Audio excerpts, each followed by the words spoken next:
and Operation Ghost SIM was launched. Pakistan की एक और नई साजिश, टेक्नोलॉजी को बनाया हथियार। ऑपरेशन घोस्ट सिम, देश भर में फैला सिम कार्ड जाल, 7 गिरफ्तार, 948 सिम कार्ड जब्त। भारत की सुरक्षा एजेंसियों ने एक बार फिर देश विरोधी साजिश को नाकाम कर दिया है। ऑपरेशन घोस्ट सिम के तहत पुलिस की स्पेशल टास्क फोर्स यानी STF ने देश के 4 राज्यों में कार्रवाई करते हुए एक बड़े सिम कार्ड रैकेट का पर्दाफाश किया है, जो पाकिस्तान तक जुड़ा हुआ बताया जा रहा है। नमस्कार, आप देख रहे हैं न्यूज़ 1 नॉर्थ ईस्ट और मैं हूं रेचल सिन्हा।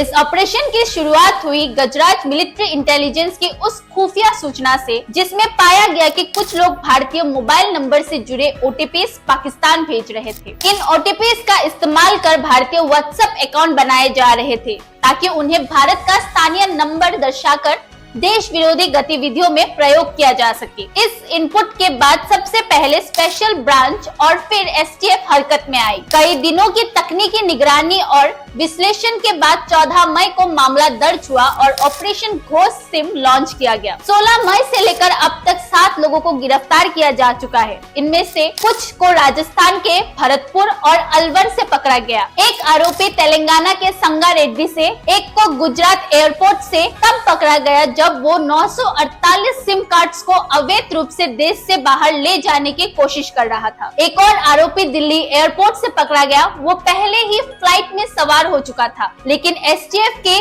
तत्परता से उसे दिल्ली में रोका गया और वापस लाया गया। जैसा ही आमतौर पर बैंक मूल अकाउंट में होता है, वैसे ही मूल सिम कार्ड्स है किसी और के नाम से लिए गए सिम, जिनका इस्तेमाल न केवल साइबर क्राइम में बल्कि देश विरोधी गतिविधियों में भी हो रहा है। पुलिस के मुताबिक इन नंबरों को पाकिस्तान में मौजूद तत्वों के साथ साझा किया गया और इन्हें भारतीय नंबर के तरह इस्तेमाल किया जा रहा था, ताकि WhatsApp पर भरोसेमंद भारतीय पहचान बनाई जा सके। Just spoke to you about Operation Ghost SIM.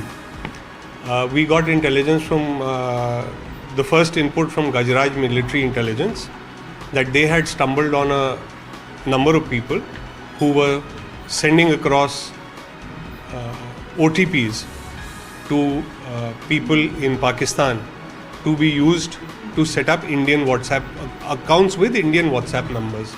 Based on that, our special branch and then our STF got into the act. Technical analysis was done for the past many days, and on the 14th a case was registered in the STF and Operation Ghost SIM was launched. फिलहाल 7 लोग STF की हिरासत में हैं और पूछताछ जारी है। 15 और लोगों से पूछताछ हो रही है, क्योंकि इनके नाम पर सिम कार्ड लिए गए थे। जांच एजेंसियां ये पता लगाने में जुटी है कि किसका क्या रोल था और कौन कौन पाकिस्तान के संपर्क में था। जांच एजेंसियों को कई IP एड्रेस और टेक्निकल डेटा हाथ लगे हैं, जो आगे की पड़ताल में मदद करेंगी। जांच जैसे जैसे आगे बढ़ेगी और भी बड़े खुलासे हो सकते हैं। देश की सुरक्षा एजेंसियां पूरी मुस्तैदी के साथ काम कर रही है। सवाल ये है कि आखिर कैसे इतनी बड़ी मात्रा में सिम कार्ड्स बिना पकड़े देश विरोधी ताकतों तक पहुंचते रहे। हम इस ऑपरेशन की हर अगली परत को आपके रूबरू कराते रहेंगे। आप देखते रहिए न्यूज़ 1 नॉर्थ ईस्ट गुवाहाटी।